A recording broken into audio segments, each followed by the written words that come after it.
Welcome to Mishika classes. Our today topic is life processes part number 1. And today we are going to discuss about the autotrophic nutrition. If you like the video, please like it, share it and subscribe my channel. आज हम जिस topic को discuss करने वाले हैं क्या नाम है उसका लाइफ प्रोसेस पार्ट नंबर 1 और इसके अंदर हम जिस टॉपिक को डिस्कस करेंगे उसका नाम क्या है the autotrophic nutrition. First of all we have to know that what is the meaning of life process. सबसे पहले पता होना चाहिए लाइफ प्रोसेस किसको कहते हैं, क्या होता है life process. The functions performed by any living organisms for the survival and the growth is called the life process. कोई भी लिविंग ऑर्गेनिज्म है, either the plants, either animals, either human beings, कोई भी लिविंग ऑर्गेनिज्म है जो वो functions को perform करता है, जो सिस्टम्स को परफॉर्म करता है, किसके लिए, for the survival and the growth and the development of their body, ताकि वो सर्वाइव कर सके, उनकी ग्रोथ पॉसिबल हो, उनकी डेवलपमेंट पॉसिबल हो. जो जो फंक्शंस को वो करता है फॉलो अप, उन सबको हम क्या कहते हैं, that is known as a life process. उसे क्या कहा जाता है, लाइफ प्रोसेस. मींस अगर सिंपल लैंग्वेज में अगर हम बात करें तो what is the meaning of life process. जब कोई भी लिविंग ऑर्गेनिजम्स कुछ भी काम कर रहा है जिससे वो सर्वाइव कर सके, जो भी उसके सराउंडिंग है उसमें वो एग्जिस्ट कर सके, उसमें सर्वाइव कर सके, उसमें जिंदा रह सके, जो जो वो स्टेप्स को फॉलो कर रहा है, जो जो फंक्शंस को फॉलो कर रहा है, that all comes under the category of life process. वो सभी चीजें किसके अंदर आती हैं, लाइफ प्रोसेस के अंदर आती हैं. These are the some functions of life processes. ये कुछ फंक्शंस है लाइफ प्रोसेस के which is very very necessary, और we can say that any living organism can't live without any of one of them. अगर इनमें से एक भी वो स्किप कर देता है, कोई भी लिविंग ऑर्गेनिज्म है, तो वो सर्वाइव ही नहीं कर सकता, उसकी ग्रोथ ही नहीं पॉसिबल, उसकी डेवलपमेंट पॉसिबल ही नहीं है. What are that, first is digestion. सबसे पहला क्या है, डाइजेशन मींस फूड को इनटेक करना, intake of food and get energy from that, खाना खाना और उसे एनर्जी लेना. The second is respiration means breathe in and breathe out, यानी कि सांस लेना. ऑक्सीजन आप सबको पता नेसेसिटी है हमारी, सांस लेना बहुत जरूरी है. Next is excretion. जो हमारे पहले दो स्टेप्स हैं यानी कि digestion and the respiration means खाना खाना, उसे डाइजेस्ट करना प्लस ब्रीथिंग करना, दोनों से ही क्या होता है, एनर्जी लिबरेट होती है. From respiration and digestion the energy is liberated in the body as well as the waste is generated inside the body because of the digestion and the respiration. इन दोनों ही process से क्या होता है, एक तो energy मिलती है जो हम यूज कर लेते हैं, उसके अलावा क्या होता है, वेस्ट प्रोड्यूस होता है.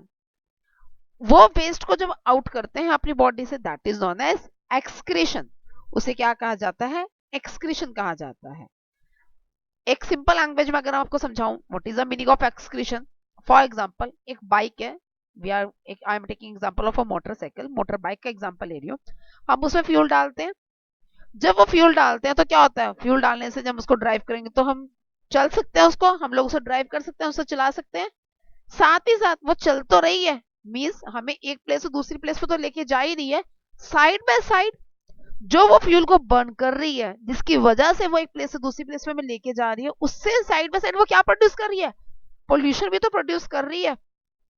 उसमें से डार्क फ्यूम्स भी तो निकल रहे हैं, द अनवांटेड मटेरियल, या हम कह सकते हैं the residue burned after the using of the fuel. जो रेजिड्यू प्रोड्यूस हो रहा है उसे बाहर निकलना जरूरी है. अगर वो नहीं निकलेगा तो what will happen, the bike will be damage, bike खराब हो जाएगी. सेम वैसे ही हमारी बॉडी में जब डाइजेशन करती है, रेस्पिरेशन करती है, एनर्जी तो हमें देती ही देती है. जो अनडाइजेस्टेड पार्ट रह गया है या फिर अनयूज्ड पार्ट रह गया, उसका बॉडी से एक्सक्रीट आउट करना, बॉडी से बाहर होना, बॉडी से रिमूवल होना बहुत जरूरी है. That comes under the excretion. And the last one is the circulation. Means अब एनर्जी लिबरेट तो हो गई, खाना तो मुंह से खाते हैं, बट एनर्जी तो हमारी पूरी बॉडी को चाहिए ना. अब हम खाना खाते हैं मुंह से, सांस नाक से लेते हैं, we breathe through our nose, we eat through our mouth, but we do our work through our hands and the legs. लेकिन जो हम काम करते हैं वो किससे करते हैं, हम अपने हाथों से, हैंड से, लेग्स, पैरों से काम करते हैं. हम चलते हैं पैरों से, काम करते हैं हाथ से. तो वो दोनों ही काम वो कैसे कर पाएंगे, एनर्जी तो उन दोनों पार्ट में रिलीज होगी ना. तो सर्कुलेशन बेसिकली क्या करता है, जो एनर्जी लिबरेट करी है वो हमारी बॉडी में, उसे थ्रू आउट द बॉडी क्या कर देता है, सर्कुलेट करता है, through out the body move करवाता है, जिसकी वजह से हमारी each and every body organ काम करते हैं. These all processes we will discuss one by one in our classes. Today's class we are going to discuss about the nutrition. आज की क्लास में हम न्यूट्रिशन और न्यूट्रिशन में भी ऑटोट्रॉपिक न्यूट्रिशन को पढ़ेंगे. रेस्ट क्लासेस भी जैसे जैसे हम नेक्स्ट क्लासेस मूव करते रहेंगे, हम इसको डिटेल में सारी क्लासेस को कवर अप करते चले जाएंगे. फर्स्ट ऑफ ऑल, न्यूट्रिशन किसके अंडर आता है? Nutrition comes under the digestion topic. Nutrition digestion topic के अंदर आता है. अभी हम न्यूट्रिशन पढ़ रहे हैं. What is the meaning of nutrition? Nutrition किसको कहते हैं? The process by which any organisms obtain energy. वो प्रोसेस जिससे कोई भी organism, either plants, either human beings, either animal, get energy, जिससे किसी भी लिविंग ऑर्गेनिज्म को एनर्जी मिलती है, एनर्जी ऑब्टेन्ड होती है, उसे क्या कहा जाता है?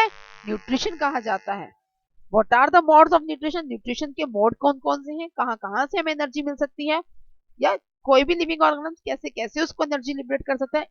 It is of two types. दो तरह से मोड्स हैं हमारे, autotrophic nutrition and heterotrophic nutrition. कौन कौन से वो मोड्स हैं? Autotrophic nutrition and the heterotrophic nutrition. Today we are going to discuss about the autotrophic nutrition. आज की वीडियो के अंदर हम ऑटोट्रॉपिक न्यूट्रिशन को डिस्कस करेंगे, and then in our next video we are going to discuss about the heterotrophic nutrition. और जो हमारी नेक्स्ट वीडियो होगी उसके अंदर हम डिस्कस करेंगे हेटेरोट्रॉपिक न्यूट्रिशन के बारे में. Now what is the meaning of autotrophic nutrition? Autotrophic nutrition किन्हें कहा जाता है? Green plants are the autotrophic nutrition. Green plants को ऑटोट्रॉपिक न्यूट्रिशन कहा जाता है. हेटेरोट्रॉपिक न्यूट्रिशन क्या होते हैं? Directly depend on the plants और indirectly depend on the plants. Heterotrophic दो तरह के होते हैं. एक वो जो डायरेक्टली प्लांट्स पे डिपेंड करते हैं, इसको हम जनरली हर्बिवोरस से कनेक्ट करते हैं. और हिटरोट्रॉपिक क्या दूसरे कौन सा है? Indirectly depend on plants, means जो प्लांट्स पे इनडायरेक्टली डिपेंड करते हैं. For example the carnivorous. जो कार्निवोरस है वो इनडायरेक्टली, वो प्लांट्स नहीं खाते हैं, वो डियर को खाते हैं, और डियर क्या खाता है? प्लांट्स खाता है, तो वो इनडायरेक्टली हो गया. इस तरह से आगे क्लासिफाइड है. जैसे जैसे हम इसको डिटेल में पढ़ते जाएंगे, you will get better understand what is the meaning of this nutrition. Now autotrophic nutrition. अब हम डिटेल में पढ़ने वाले हैं ऑटोट्रॉपिक न्यूट्रिशन के बारे में. What is autotrophic nutrition? The food which is prepared with the inorganic material like carbon dioxide, water in the presence of photosynthesis process. Autotrophic nutrition किसे कहा जाता है? ऑटो मीन्स अपने आप, सेल्फ, ट्रॉपिक जो सेल्फ यानी कि लाइट के प्रेजेंस में, ऑटो मीन्स सेल्फ, लाइट की प्रेजेंस में जो न्यूट्रिशन प्रिपेयर्ड होते हैं.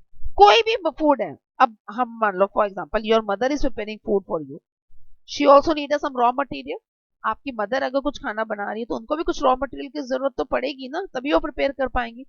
ऐसे कोई भी इनऑर्गेनिज्म, कोई भी लिविंग ऑर्गेनिज्म है, चाहे वो ग्रीन प्लांट है, चाहे वो कोई भी है, उसको कुछ ना कुछ रॉ मटेरियल की जरूरत पड़ती ही पड़ती है. आपकी मदर को जो जरूरत पड़ रही है that is the green plant sources और द एनिमल सोर्सेज. वो अगर नॉन वेज प्रिपेयर करे तो उनको एनिमल सोर्स की जरूरत पड़ेगी. अगर वो वेजिटेरियन प्रिपेयर करे तो उन्हें ग्रीन प्लांट्स के प्रोडक्ट्स की जरूरत पड़ेगी. But they need a material, they need a some raw material. ऐसे ही जो ऑटोट्रॉपिक न्यूट्रिशन होते हैं, कि हमारे जो ग्रीन प्लांट्स जब अपना फूड प्रिपेयर करते हैं तो then they also need a raw material. And what that raw material, उसे क्या कहा जाता है? Inorganic materials. वो इनऑर्गेनिक होते हैं. What are they? They are carbon dioxide and the water. Carbon dioxide और वाटर की हेल्प से क्या करते हैं? इन the presence of photosynthesis. Photosynthesis की प्रेजेंस में, photosynthesis is the name of the process. Photosynthesis एक प्रोसेस का नाम है. उसकी प्रेजेंस में वो अपना फूड प्रिपेयर करते हैं. जो न्यूट्रिशन प्रिपेयर होता है that nutrition is known as autotrophic nutrition. और ये सब कुछ कौन करता है? कौन कार्बन डाइऑक्साइड और वाटर की हेल्प से फोटोसिंथेसिस की प्रेजेंस में फूड प्रिपेयर करता है. That are called as autotrophs. उन्हें क्या कहा जाता है? ऑटोट्रॉप्स. मींस वो ऑर्गेनिजम्स जो इनऑर्गेनिक मटेरियल यानी कि कार्बन डाइऑक्साइड और वाटर की हेल्प से फूड प्रिपेयर करते हैं, they are called as autotrophs. The organisms which can prepare their own food. अब इनको तो रॉ मटेरियल कार्बन डाइऑक्साइड और वाटर मिला है. वो ऑर्गेनिजम्स जो अपना खाना खुद प्रिपेयर करते हैं, अपना खाना क्या बनाते हैं? खुद बना रहे हैं. That are known as, इन्होंने कोई भी ऑर्गेनिक मटेरियल यूज नहीं करा. They all use inorganic material. Inorganic material को यूज कर रहे हैं. That are called as autotrophs. What are the examples? The example is green plants. इसका example क्या है? Green plants. अब बनाते कैसे हैं, कैसे स्टेप्स फॉलो अप होता है? This is the structure. ये स्ट्रक्चर है जिसकी हेल्प से वो प्रिपेयर करते हैं. First is autotrophs. Autotrophs means green plants. Green plants क्या करते हैं? They use simple inorganic material. वो क्या करते हैं? यूज सिंपल इनऑर्गेनिक मटेरियल को यूज करते हैं. What are the simple inorganic material? The carbon dioxide and the water. Simple inorganic material कौन सा है? Carbon dioxide and the water. उन दोनों को यूज किया and convert it into the energy. और वो किस में कन्वर्ट कर देते हैं? इसको एनर्जी में कन्वर्ट कर देते हैं. And what's that energy? That energy is the complex high molecule and it is called as carbohydrate. वो complex high molecule है और उसको क्या कहा जाता है? Carbohydrate कहते हैं.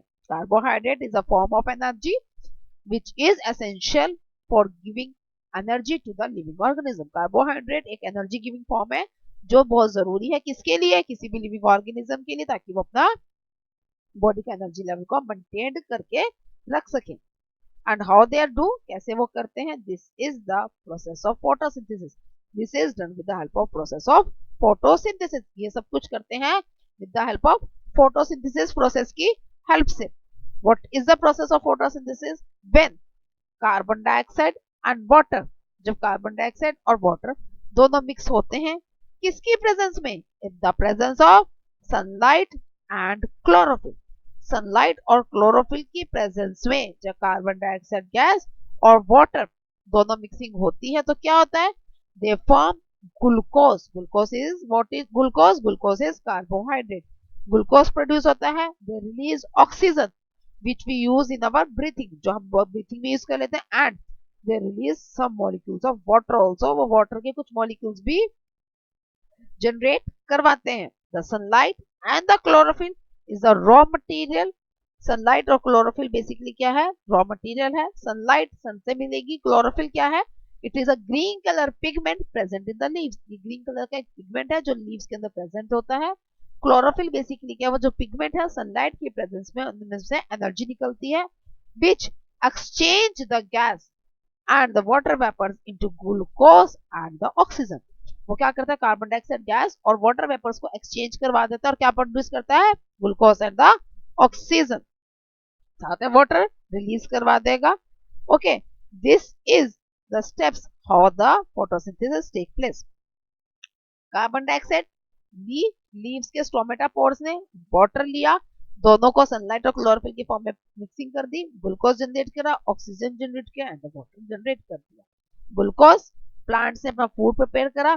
कुछ वो फूड यूज कर लेंगे फॉर देयर ओन, अपने लिए, एंड फॉर सम जो बच जाएगा they prepare food for us. वो हमारे फूड प्रिपेयर कर देंगे द फॉर्म ऑफ फ्रूट्स. किसकी फॉर्म में? फ्रूट्स की फॉर्म में which we take as a intake, हम जिसको खाते हैं. ओके, ग्रीन लीव्स के अंदर स्टार्च की फॉर्म में हो जाएगा जिसको एनिमल्स खाते हैं. ओके, ऑक्सीजन जनरेट करेंगे which we use as for breathing, जिसको हम ब्रीथिंग में यूज करते हैं. This is all about the photosynthesis process. I hope you get the point.